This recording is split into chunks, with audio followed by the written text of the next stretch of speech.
দাদা, দরজা খোল দাদা।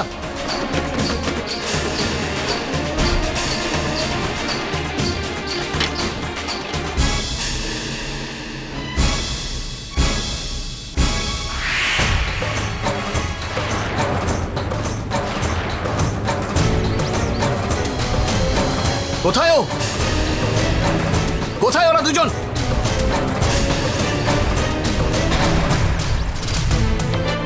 তাহলে তুমি আমাকে হারিয়ে দিলে সুমন। স্যার, আপনি কিছু বললেন?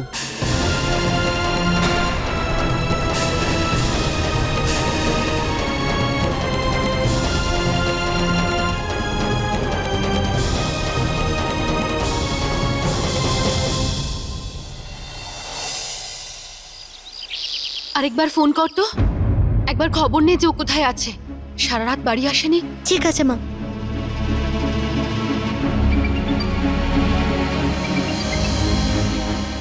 নাও, এসে গেছে করণ দাদা। দাদা,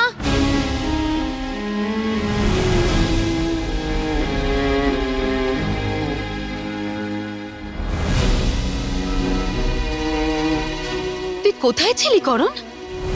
গুদামে আগুন লাগার পরে তুই কোথায় চলে গেছিলি? বাড়িতে আমরা কত চিন্তায় ছিলাম তুই জানিস? আমি কিছু জিজ্ঞাসা করছি করণ, কিছু বলবি আমাকে যে তুই সারা রাত কোথায় ছিলিস?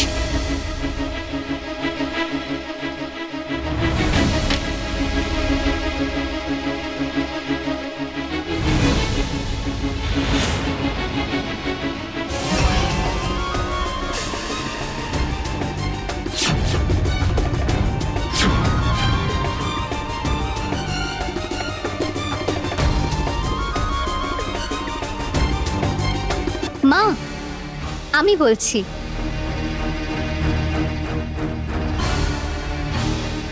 আপনি তো জানেন করণ ওর বড় দাদার জন্য কত চিন্তা করে। ও তো কার্তিককে কাল রাতেই বাড়ি পাঠিয়ে দিয়েছিল। বলেছিল যে তুমি বিশ্রাম করো, এইদিকে গোডাউনের সব আমি সামলে নিচ্ছি। আর প্রতিবারের মতো ও সারা রাত একা একা সবটা সামলে নেয়। তাই তো করণ? কি আমি ঠিক বলছি তো?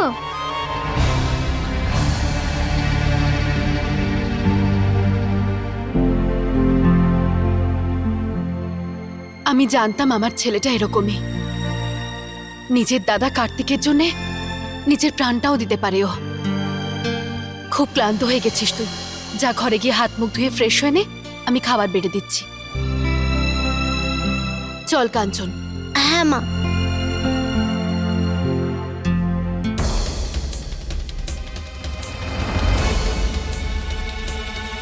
করণ,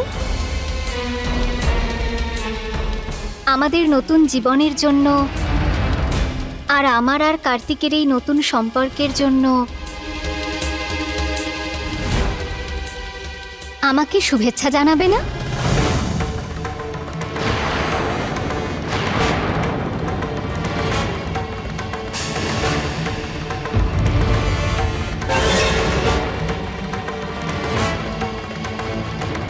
করণ, প্লিজ এবার আমায় ভুলে যাও। এখন আমার মন প্রাণ সারা জীবনের জন্য শুধুমাত্র কার্তিকের।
যদি আমাকে কার্তিকের কাছাকাছি যেতে আটকাতে পারো তাহলে আটকাও।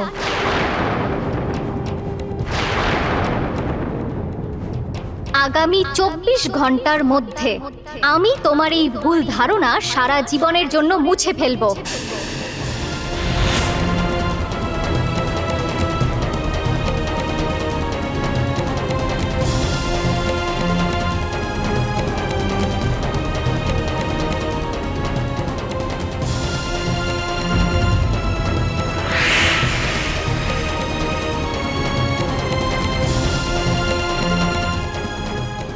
না না,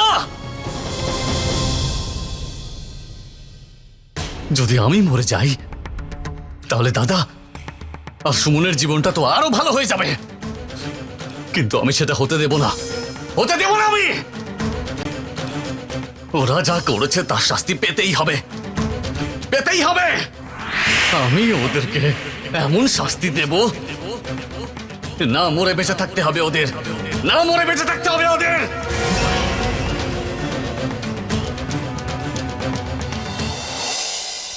সূর্যপ্রতাপ বাবু, আপনি সকলকে নিয়ে আসবেন কিন্তু। আপনি এত সম্মান দিয়ে আমাদের নিমন্ত্রণ করলেন, আমরা কেন আসবো না? আর তাছাড়াও এটা তো আমাদের সৌভাগ্যের ব্যাপার যে এরকম শুভ উৎসবে আপনি আমাদের নিমন্ত্রণ করছেন। আচ্ছা, তাহলে আমরা এখন আসি। হ্যাঁ, নমস্কার। নমস্কার।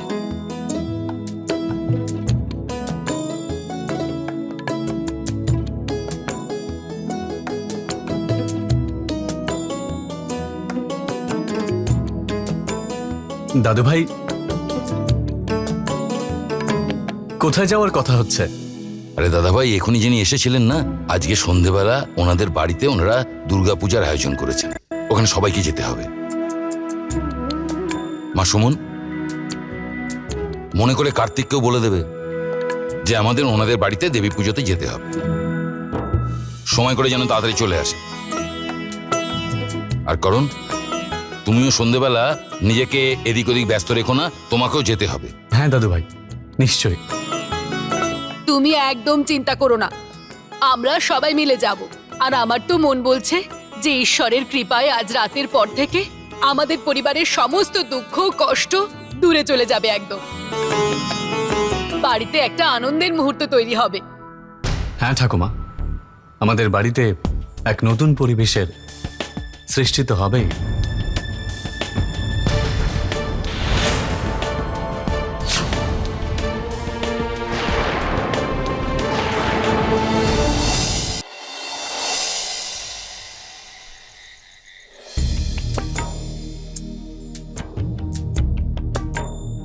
কার্তিক দাদা আর ওনার ব্ল্যাক টি।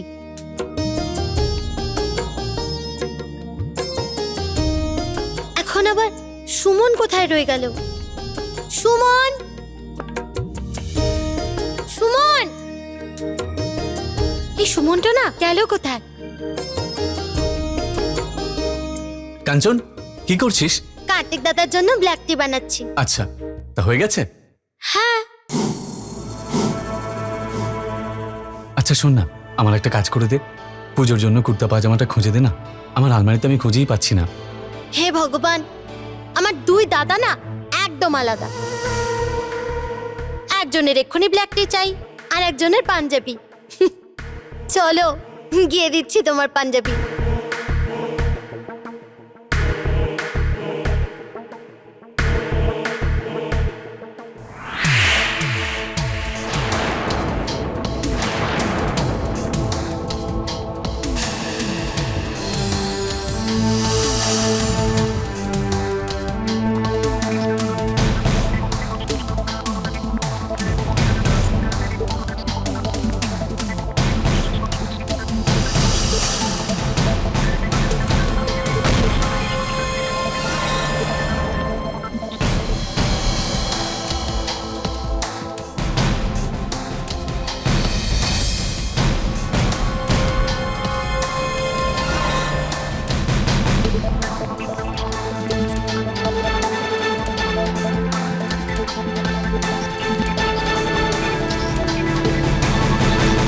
করণ দাদা, আবার তুমি কোথায় রয়ে গেলে?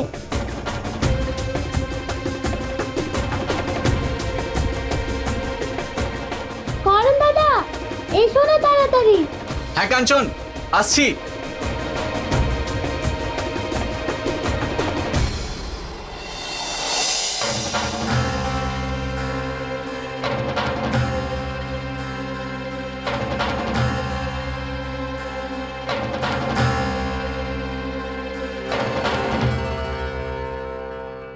এই নাও দাদা, তোমার black T. Thank you.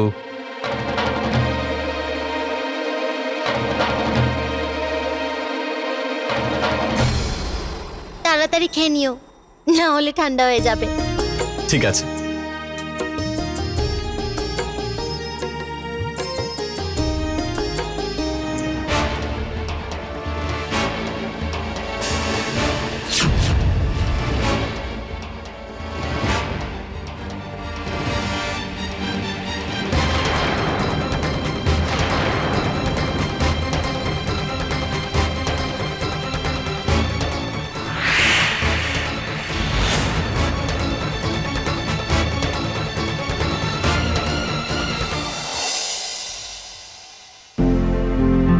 Kartik, তুমিও চলো না, তোমায় ছাড়া আমরা কেউ যাব না।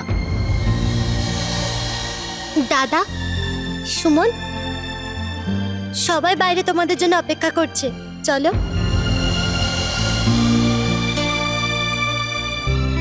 কি হলো দাদা, তোমার শরীর ঠিক আছে তো? না, ওই শুধু একটু ক্লান্ত লাগছে, ব্যাস। মাথাটা একটু ধরেছে। সে তো হবেই না, সারাদিন ধরে কাজ কাজ আর কাজই করতে থাকো। হ্যাঁ, সেই জন্যই হয়তো হচ্ছে।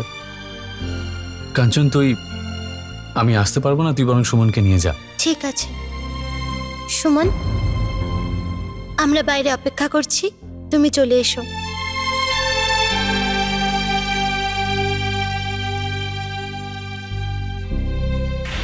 ঠিক আছে বাবা। আরে কার্তিক এলো না? মা, ও আমাদের সাথে যেতে পারবে না। ও বলছে যে ওর মাথাটা একটু ব্যথা আর নাকি একটু দুর্বলও লাগছে। ওর শরীর ঠিক না থাকলেও বাড়িতেই থাক, আমরাই যাই। বাকি সবাই আগেই চলে গেছে, চল আমরা বেরোই। চল বাবা।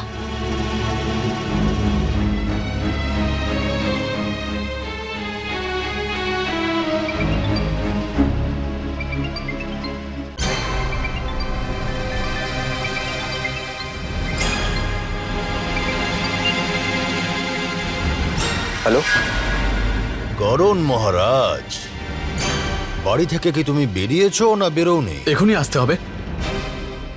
না, আমি যদি একটু পরে আসি তাহলে। খুব দরকারি, শুধু তুমি চলে এসো একবার। আরে এত কি এমার্জেন্সি? আরে ভাই, তুমি খুব ভালো অ্যাক্টিং করো। যারা দেখছে তারা তো এটাই ভাববে না যে বেচারা করণ, কত দরকারি কাজ এসে গেছে বেচারার। তুমি এক কাজ করো, আমি তোমার জন্য অপেক্ষা করছি, তুমি তাড়াতাড়ি চলে এসো। হ্যাঁ ঠিক আছে, আমি এখনই আসছি। কোথায় যাচ্ছিস এখন? আমরা তো পুজোতে যাব। মা, অফিসের দরকারি কাজ এসে গেছে, তোমরা যাও, আমি আসছি। করণ, কিন্তু মা, অফিসে দরকারি কাজ আছে, এখন আমি না গেলে। ঠিক আছে, কাজ শেষ করে পুজোতে চলে আসিস, কেমন? দেরি আমি চলে করিস না আসবো, যেন। চলে আসবো মা। চল মা।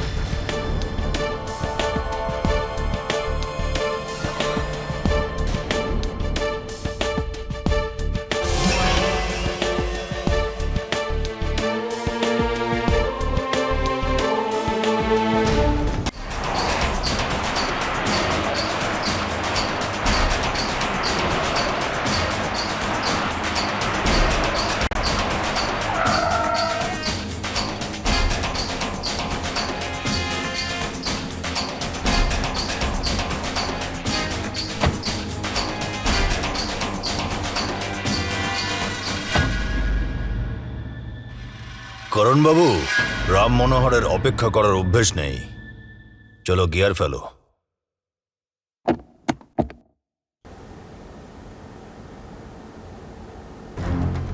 কি খুব দুরু দুরু করছে? চুপ করো।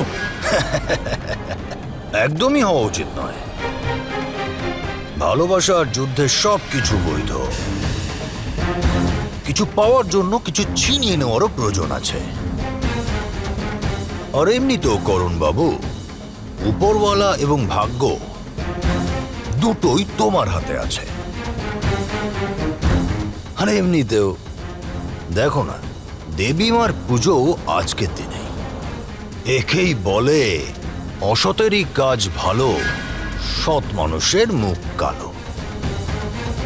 এখন এত ভাবনা চিন্তা করার সময় নেই করণ বাবু, কিছু করে দেখানোর সময় এসেছে। শুভ কাজে বেশি সময় নষ্ট করতে নেই।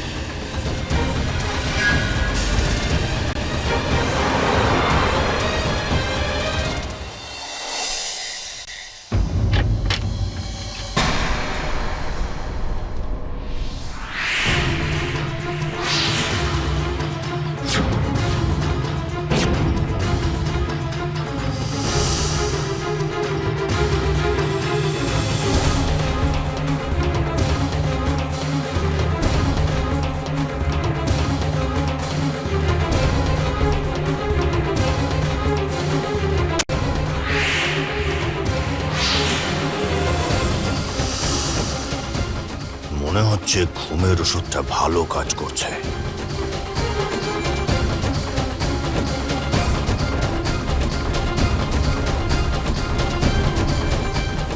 তোমার লক্ষ্য এখন সামনে, শুধু শেষ কাজটা করতে হবে। নাও ধরো।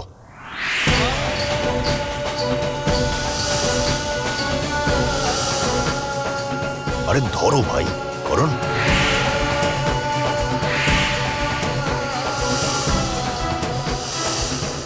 করণ, আমি তোমায় বলছি রিভলভার ধরো।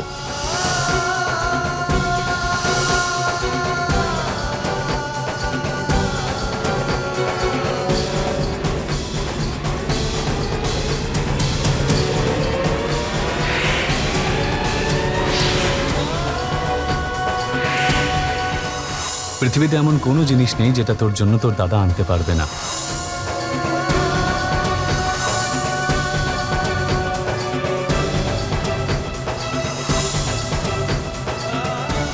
তোর মুখে হাসিটা দেখে আমার খুব ভালো লাগছে। চলো চলো, মারো। ওরে মোহন ভাই,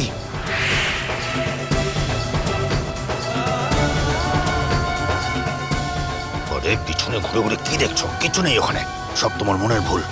আরে গুলি চালাও।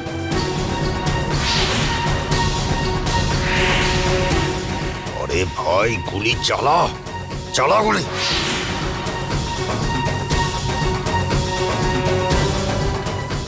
शाबाश करण, चला गोली प्लीज। करण, गोली चला प्लीज।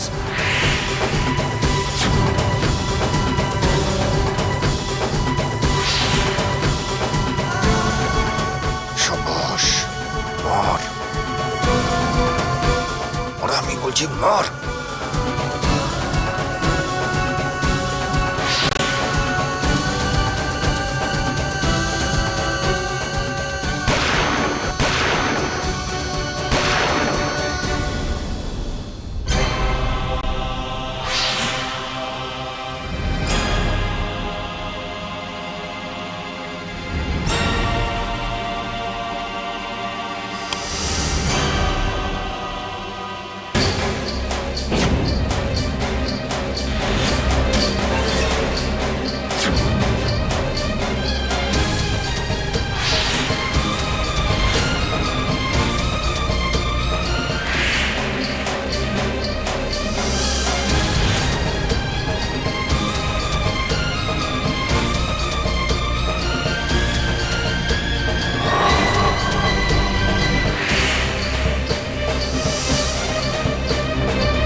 এই হিংসে আর ঘৃণার অধিকারী কিন্তু শুধু করণ নয়। এই ঘৃণার যজ্ঞে ঘি ঢালার পেছনে আরও এক অপরাধীর হাত আছে।